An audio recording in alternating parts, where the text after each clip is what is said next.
Howdy everybody, welcome back to the channel. If this is your first time here, take a look around. We got lots of videos, and if you see something you like, please subscribe. And if you already have subscribed, thank you. So this video is going to be a little different than anything else I've done in the past. So it's that time of year where everybody's thinking about what to start getting for Christmas gifts. And so I have compiled a list here. There's 15 items on this list, and these are all music related. And I've seen all the links lately in the threads on the different forums and on Facebook, and it's like, what do you get for the person that's got everything? I might have a couple things in this list that fit right in with that as well. So before I get started, I want to give a quick disclaimer. Some of these items I'm sponsored by. I'm receiving no monetary value for this. These are all things, however, that I use, whether I'm sponsored or not. So I'm going to recommend them to you.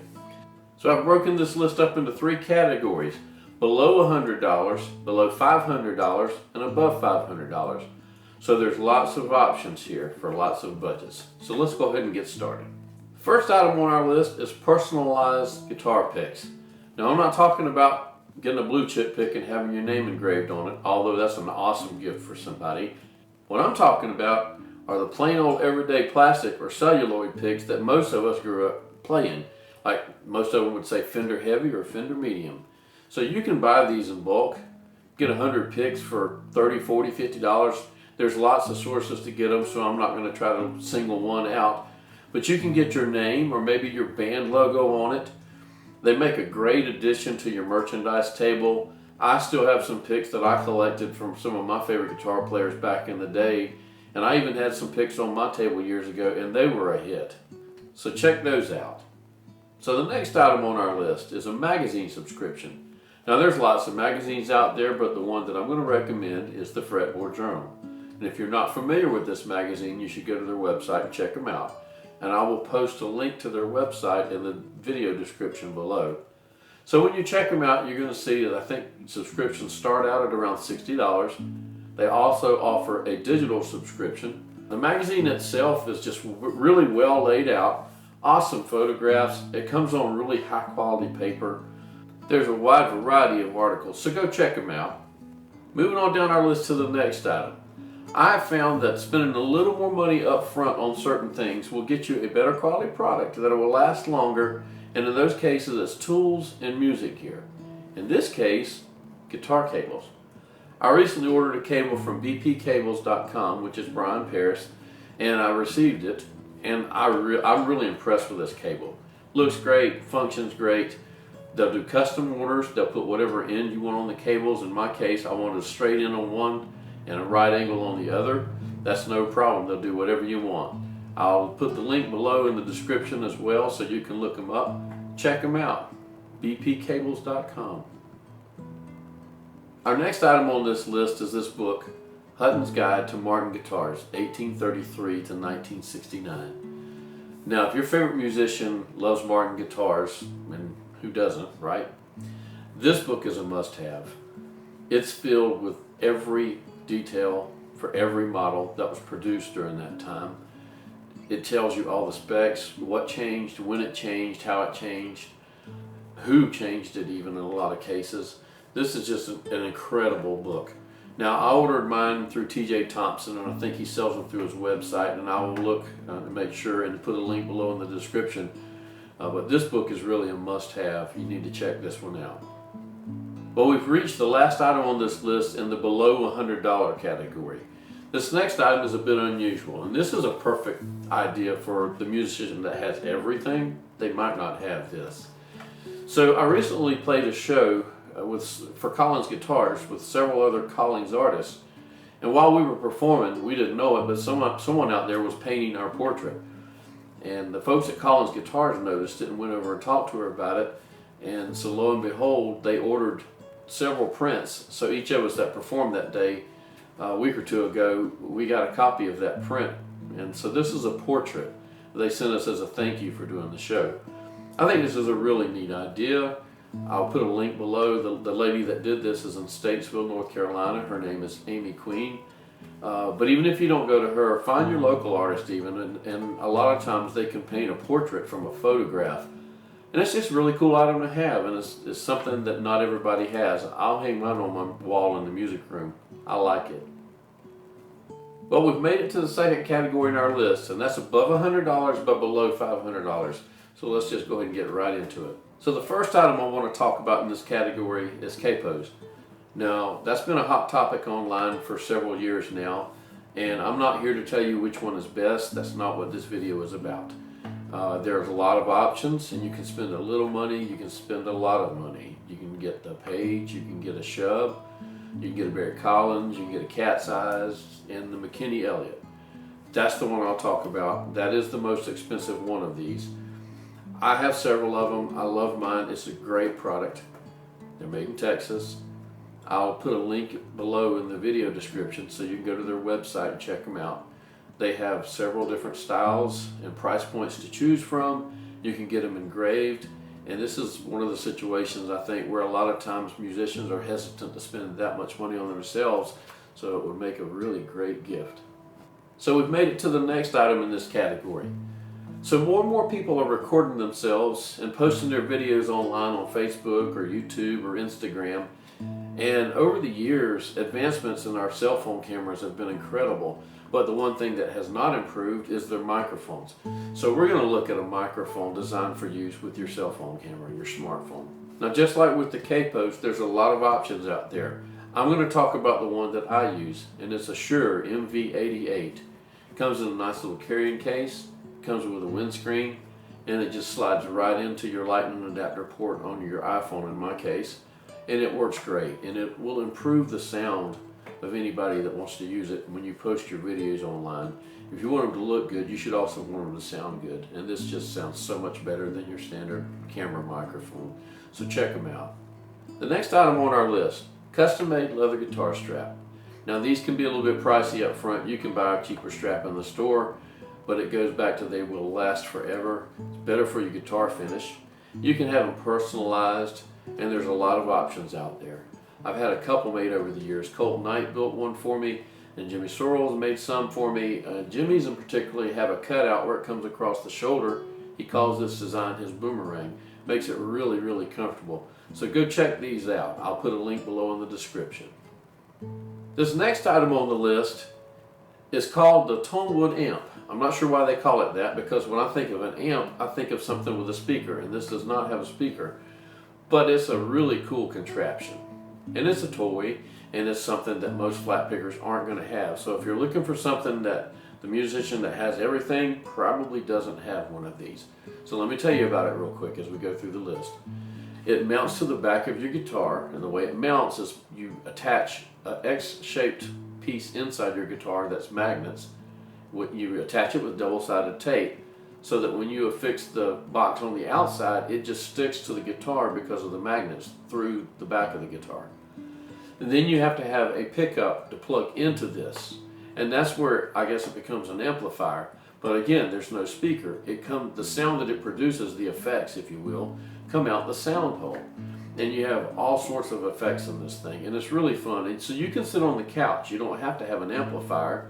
It comes out the sound hole. Or if you're on stage and you're performing, it comes into the microphone, so it would go out across the main speakers.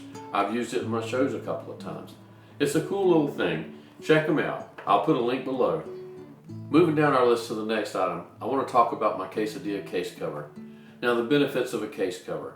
It protects your case from excessive wear or unusual wear, and it also adds a benefit of insulating your guitar even more. So like if I use mine, and I use mine with my Calton case, which is an expensive case, and if I fly in an airplane and I get where I'm going and they make me gate check it, a lot of times the belly of the planes get really cold. So I've noticed that when I get my guitar out of baggage claim, it's a lot warmer than it used to be. And so that's an added benefit.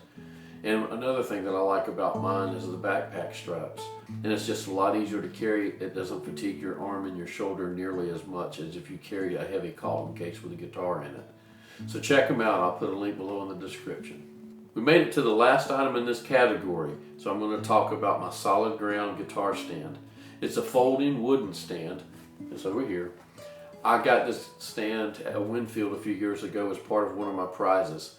You can go to the website. I'll put the link below. They make stands for other instruments as well.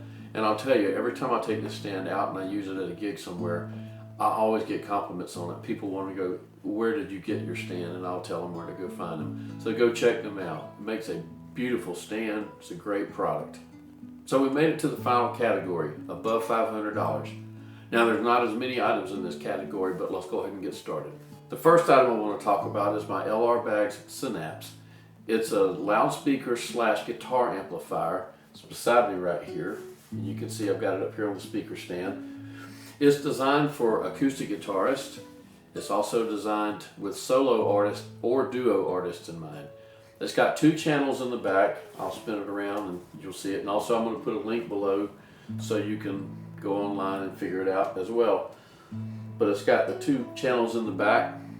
You can also use a mixer with it, which I have. I've had as many as 6 microphones hooked up to this by using a mixer and then just running a line out from the mixer into one channel.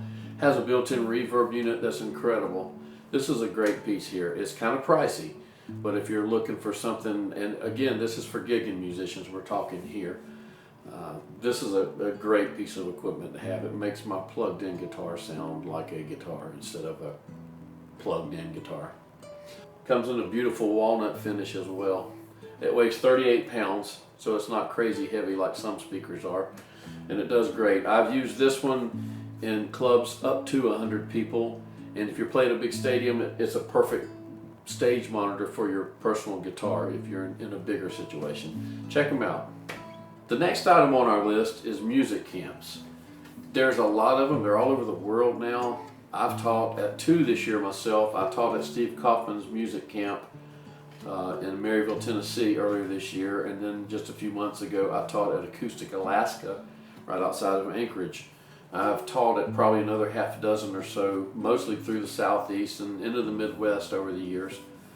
So if you have somebody that's a musician that you want to buy something for that they probably don't have, think about sending them to camp for a week. They go, they immerse themselves around other people with similar goals and passions, and they get hands-on instructions from some of the best instructors in the world and some of the best performers in the world in a lot of cases as well. They usually come with meals and rooms, as included with most of the ones that I've been to. So if I was going to recommend one out of the bunch, and I'm going to tell you to do your homework because they all kind of lean one way. I played some that seem to be more folk oriented and some seem to be more bluegrass oriented.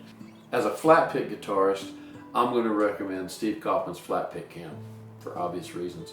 Steve and Donna have done this for 30 years. They've got it figured out. And honestly, a lot of the other camps that I go to model theirs after Steve and Donna. So it's a good place to start.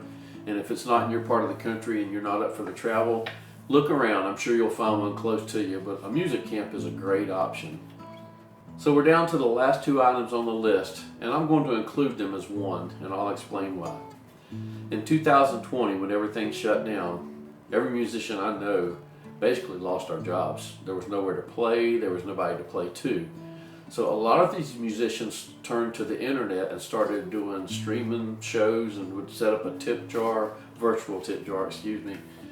And then some of them even went to start doing online lessons, and that's what I'm going to talk about. So whether you play guitar or mandolin or whatever, chances are that one of your favorite musicians is probably offering online lessons. These days, it's easy enough to find them online. You can find their Facebook page or their websites even, or Instagram. Ask them, do you offer online lessons via Zoom or FaceTime or something like that? Most of them do. I started doing lessons online around that time, and I've done some off and on. I still have a handful of students. I'm pretty selective about how many I try to keep. But reach out to your favorite musician. You might get surprised and get a one-on-one lesson with them. So there's that option. The second part of the option that I want to talk about is along the same lines. Is a lot of these musicians now are back out on the road and they're touring either with a band or doing workshops, solo shows, different things. I know you can listen to your favorite artist on Spotify for free, and for every 6 million times you listen to it, that artist makes $6.42. Okay, I just made that up, and that's probably more than they actually make.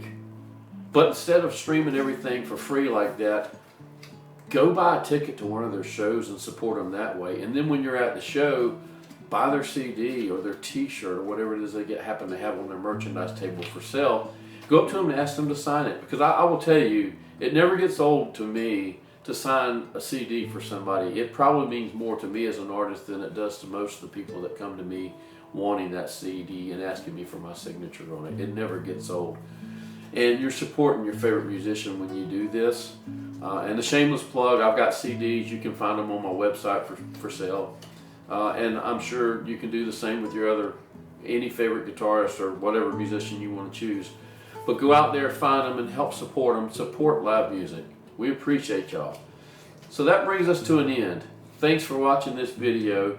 And if you enjoyed it, please hit the like and subscribe. We'll see you in the next one.